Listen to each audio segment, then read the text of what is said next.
Halo teman-teman, video kali ini menceritakan kisah nyata seorang bocah yang terlahir kurang sempurna. Ia mengalami gangguan susah jalan, susah bicara, bahkan susah mendengar.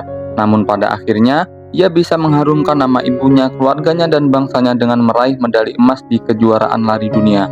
Bagaimana ini bisa terjadi dan faktor apa saja yang membuatnya menjadi bintang dunia?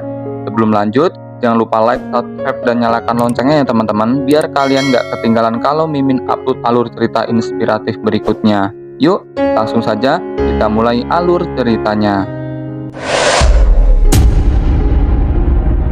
Pada suatu malam di tahun 1981, seorang ibu bernama Siu tampak berlari terburu-buru menuju rumah sakit sambil menggendong bayinya yang sedang sakit. Bayi itu bernama Wawai. Dengan napas memburu dan wajah cemas, Siu menanti di ruang tunggu rumah sakit, berharap putranya segera mendapat penanganan. Dia tak tidur semalaman, menghabiskan waktu dengan harapan dan doa. Pagi harinya, dokter datang membawa kabar yang mengguncang. Wawai didiagnosis mengalami kelumpuhan otak. Ia harus segera menjalani operasi. Meski tindakan medis itu berhasil, dokter memperingatkan bahwa Wawai kemungkinan besar tidak akan tumbuh seperti anak-anak lainnya. Ia akan mengalami gangguan dalam berjalan, berbicara, bahkan mendengar. Kata-kata itu menghantam hati Siu seperti badai. Tapi ia sadar, ini bukan saatnya menyerah. Yang paling penting adalah menyelamatkan hidup buah hatinya. Operasi pun dilakukan. Dari bilik kaca ruang operasi, Siu hanya bisa menangis dalam diam. Akhirnya, operasi selesai dan Wawai berhasil melewatinya. Waktu terus berjalan, prediksi dokter terbukti. Wawai tumbuh dengan keterbatasan fisik. Ia kesulitan untuk berjalan, tidak bisa bicara lancar, dan pendengarannya sangat lemah. Siu kemudian membeli alat bantu dengar, meski harganya sangat mahal, demi membantu putranya mendengar suara dunia. Setiap hari, Siu membawa Wawai ke tempat ia bekerja, sebuah pabrik konveksi. Hingga suatu malam, saat sedang sibuk bekerja, ia tersadar bahwa Wawai tidak berada di tempat biasa. Panik, ia mencari ke seluruh sudut pabrik hingga akhirnya menemukan Wawai di antara tumpukan kain. Siu heran, bagaimana Wawai bisa berpindah ke sana padahal ia tidak bisa berjalan? Harapan kecil mulai tumbuh. Ia membawa Wawai ke dekat mesin jahit, lalu menyalakannya. Dengan penuh haru, ia mencoba memotivasi Wawai agar berusaha berjalan. Awalnya tak ada reaksi, tapi ketika Siu hampir menyerah, Wawai tiba-tiba berdiri tegak untuk pertama kalinya. Itu menjadi titik balik. Sejak saat itu, Siu semakin tekun melatih dan mendampingi Wawai untuk bisa melangkah. Perjalanan hidup Siu tidaklah ringan, tapi ia tidak menanggung semuanya sendiri. Di rumah, ada sang suami yang selalu menjadi sandaran dan sumber kekuatannya. Tahun demi tahun berlalu, Wawai tumbuh menjadi remaja. Suatu siang, saat Siu menjemputnya dari sekolah luar biasa, matanya tertuju pada pengumuman pendaftaran atlet estafet untuk Paralimpiade. Paralimpiade merupakan kompetisi olahraga tingkat dunia yang ditujukan khusus bagi atlet penyandang disabilitas. Suatu hari, sepulang sekolah, Wawai sedang menjajakan dagangan ke rumah-rumah tetangga. Tanpa diduga, 3 anak nakal datang dan berusaha memerasnya. Melihat kejadian itu, adik Wawai yang bernama Kenway segera berlari pulang dan memberitahu ibu mereka dengan wajah panik. Dari kejauhan, Siu berteriak lantang untuk mengusir para bocah itu. Ketika perhatian mereka teralih, Wawai memanfaatkan momen tersebut untuk kabur. Ia berlari secepat mungkin dan berhasil menyelamatkan diri. Siu sangat terkejut sekaligus kagum melihat kecepatan lari putranya. Keesokan harinya, ia mengajak Wawai ke tempat pendaftaran atlet Paralimpiade. Sayangnya, pihak panitia menolak pendaftaran itu karena usia Wawai masih belum mencukupi. Mereka menyarankan agar Wawai mencoba kembali tahun depan. Keesokan harinya sepulang dari sekolah, Siu dan Wawai kebetulan melewati lapangan tempat para atlet Paralimpiade profesional sedang latihan lari. Karena penasaran, mereka pun mendekat untuk melihat-lihat. Saat sedang mengobrol, tiba-tiba seorang pelatih bernama Fong menghampiri mereka. Ia tertarik dengan kemampuan lari Wawai dan berkata bahwa jika Siu serius ingin Wawai menjadi atlet Paralimpiade, maka ia harus datang ke lapangan malam berikutnya untuk mulai berlatih bersama para atlet lainnya. Siu begitu senang mendengar kabar itu. Ia tak menyangka anaknya mendapat peluang besar seperti ini. Malam harinya, Wawai pun mulai mengikuti latihan. Siu ikut menyaksikan dari tepi lintasan, bahkan sempat masuk ke area latihan untuk mengantarkan minuman. Merasa terganggu, Fong memperingatkannya dan berkata bahwa bila Siu terus mencampuri latihan, ia tidak akan mau melatih Wawai lagi. Saat waktu istirahat, Wawai bertemu dengan adik Fong yang bernama Gil. Dalam perbincangan santai, Wawai bertanya dengan penasaran, kenapa tadi ada atlet yang berlari sambil menutupi wajahnya dengan kantong plastik? Gil menjelaskan bahwa nama atlet yang tadi mereka lihat adalah Tung. Meskipun terlihat agak nyeleneh, kata Gil dia itu bisa berlari sekencang kereta. Ucapan itu memotivasi Wawai untuk terus berlatih. Namun setelah berminggu-minggu latihan keras, tak ada hasil yang berarti. Ia mulai merasa kecewa dan lelah. Suatu malam, ketika semangatnya mulai surut, salah seorang teman satu tim mencoba menyemangatinya. Dia bercerita bahwa ajang Paralimpiade kali ini sangat penting bagi mereka. Tahun lalu posisi yang sekarang kamu tempati itu diisi langsung oleh Fong. Saat itu kami hampir menang, ucapnya lirih. Tapi salah satu anggota tim yang memiliki autisme tiba-tiba panik saat perlombaan berlangsung dan tidak mau menyerahkan tongkat estafet. Kami kalah. Ia menghela nafas panjang sebelum melanjutkan. Itu adalah lomba terakhir Fong sebelum pensiun dan memilih jadi pelatih. Dan tahun ini, giliran aku dan beberapa yang lain gantian pensiun. Kami sudah kepala 3. Jadi, sebelum gantung sepatu, aku ingin sekali berdiri di podium dan merasakan menggenggam medali emas. Keesokan harinya, saat latihan dimulai, Fong membuat pengumuman penting. Strategi tim berubah. Kini Wawai akan diposisikan sebagai pelari terakhir, menggantikan Tung. Tung tak terima. Ia merasa direndahkan karena digantikan oleh pelari baru yang belum terbukti kemampuannya. Dengan emosi, ia meninggalkan tempat latihan. Fong tak banyak bicara, hanya menatap kepergian Tung dengan diam, lalu melanjutkan sesi latihan. Hari-hari berlalu, tapi perkembangan Wawai belum terlihat. Kecepatannya masih jauh dari harapan. Suatu malam, Siu terbangun karena mendengar isak tangis. Ia menemukan Wawai di dapur, sedang menangis sambil menutupi kepalanya dengan kantong kresek. Dengan suara parau, Wawai berkata, "Kenapa aku nggak bisa lari sekencang Tung?" Siu menghampiri dan menenangkannya. Ia berucap pelan namun tegas, "Kalau kamu bisa menangis sekencang itu, kamu juga pasti bisa berlari sekencang itu." Kata-kata sederhana itu menenangkan hati Wawai. Ia berhenti menangis dan mulai menguatkan dirinya. Keesokan harinya, Siu memutuskan untuk turun langsung membantu putranya berlatih.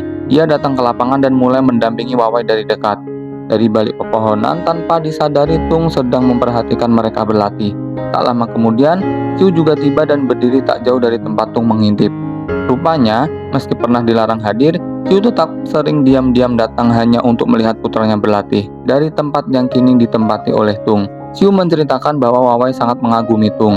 Hampir setiap hari, di luar waktu latihan resmi, Wawai berusaha keras melatih dirinya supaya bisa berlari secepat Tung. Bahkan saat menangis, Wawai meniru kebiasaan Tung yang suka menutupi kepala dengan kantong plastik.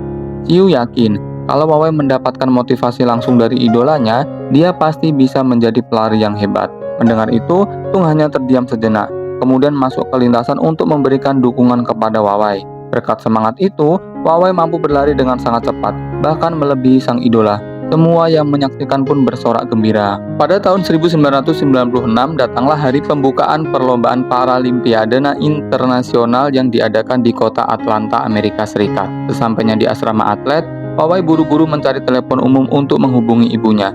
Dengan suara bergetar dan menahan air mata, Wawai mengungkapkan rasa takutnya akan kekalahan dan rasa khawatir mengecewakan negaranya. Siu berusaha menenangkan Wawai dengan berkata, "Kalau kamu takut, bayangkan aku berdiri di garis finish, mengawasi dan berteriak, 'Ayo nak, aku di sini menunggumu.'" Kata-kata itu membuat Wawai merasa lebih tenang sebelum perlombaan dimulai. Namun tiba-tiba, Wawai merasa sangat rindu dan ingin mendengar suara ayahnya. Ketika suara sang ayah terdengar melalui telepon, air mata Wawai mengalir dan ia merasa sangat termotivasi. Meski suara itu hanya suara ngorok bapaknya.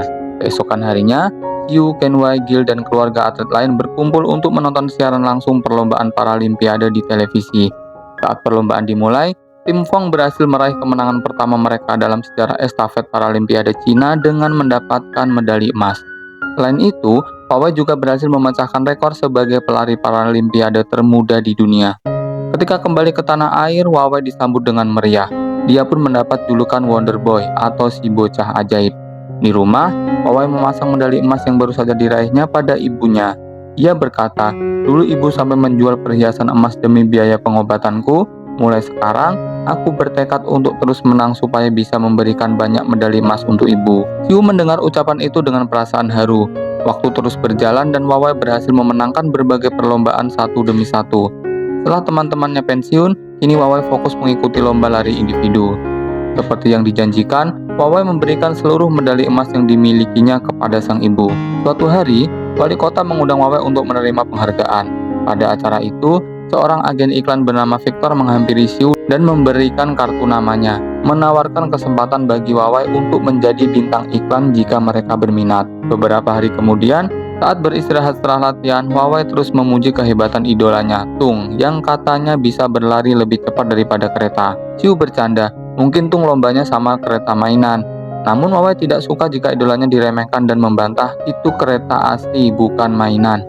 Suatu hari, Xiu dan Kenway pergi ke rumah sakit setelah mendapat kabar bahwa ayah mereka mengalami kecelakaan saat pulang kerja.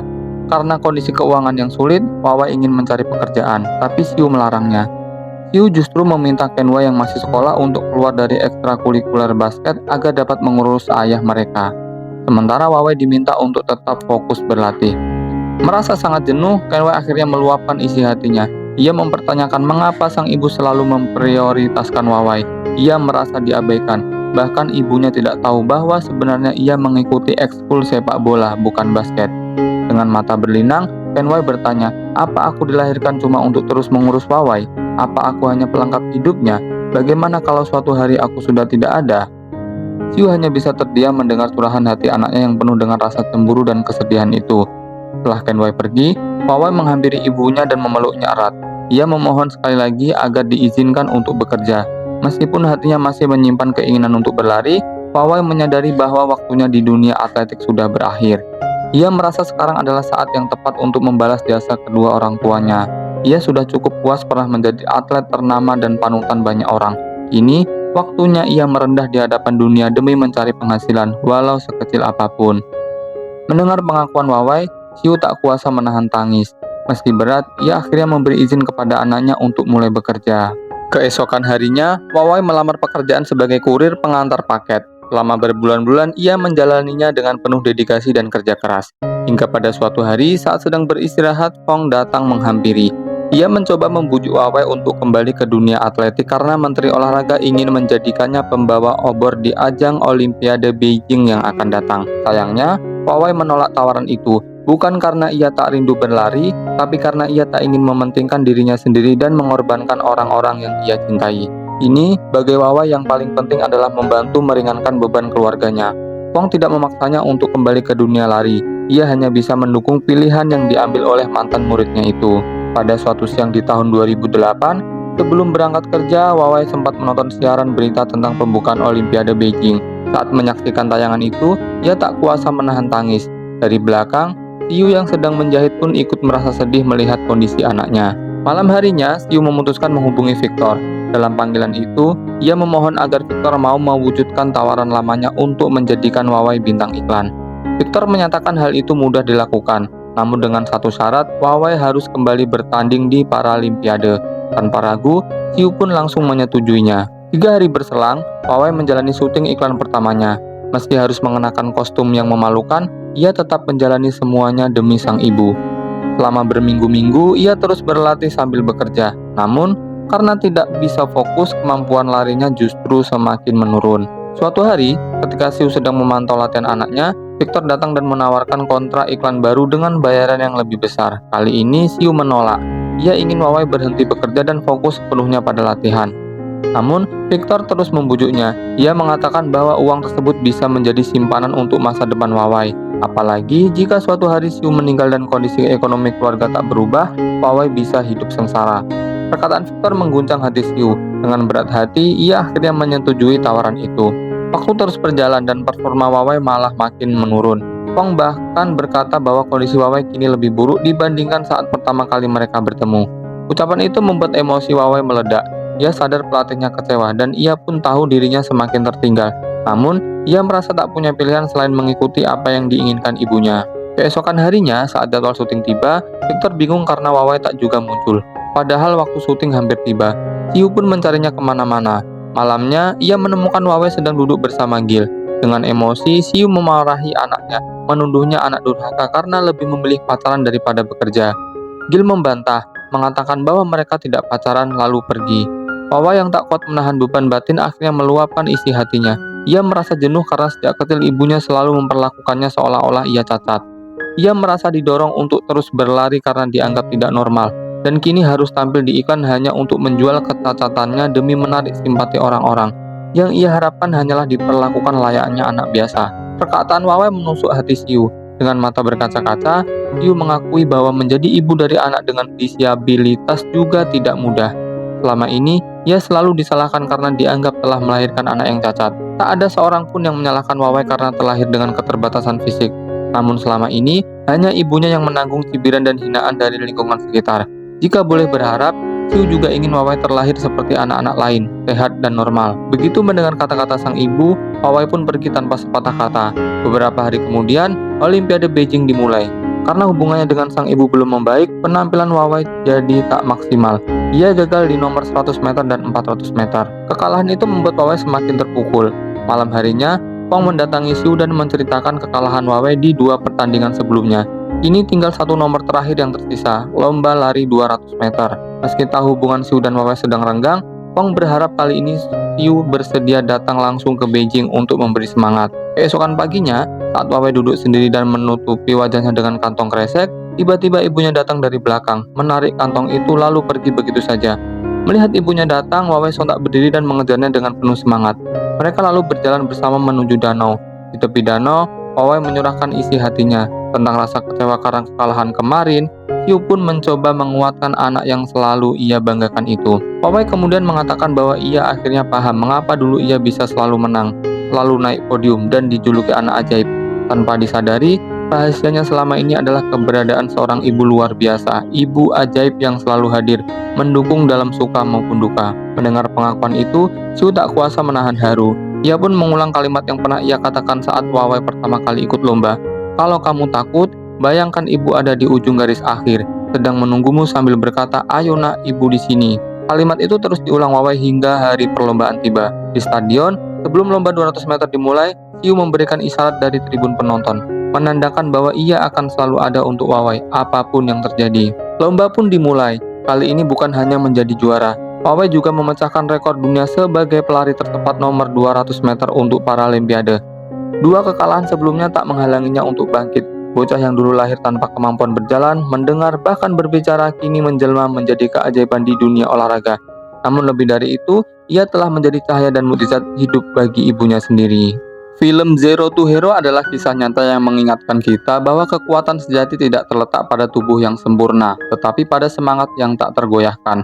Melalui perjuangan seorang anak dengan keterbatasan fisik, film ini menunjukkan bahwa dengan tekad, kerja keras, dan cinta tanpa syarat dari keluarga, bahkan rintangan paling berat pun bisa diubah menjadi pijakan menuju keberhasilan.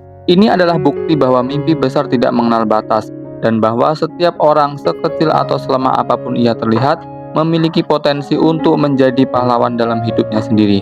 Karena dalam hidup, yang terpenting bukanlah seberapa cepat kita mencapai garis akhir, tetapi seberapa kuat kita bertahan dan terus melangkah, bahkan ketika dunia meragukan kita. Terima kasih teman-teman sudah menonton sampai akhir. Sampai jumpa di video inspiratif berikutnya.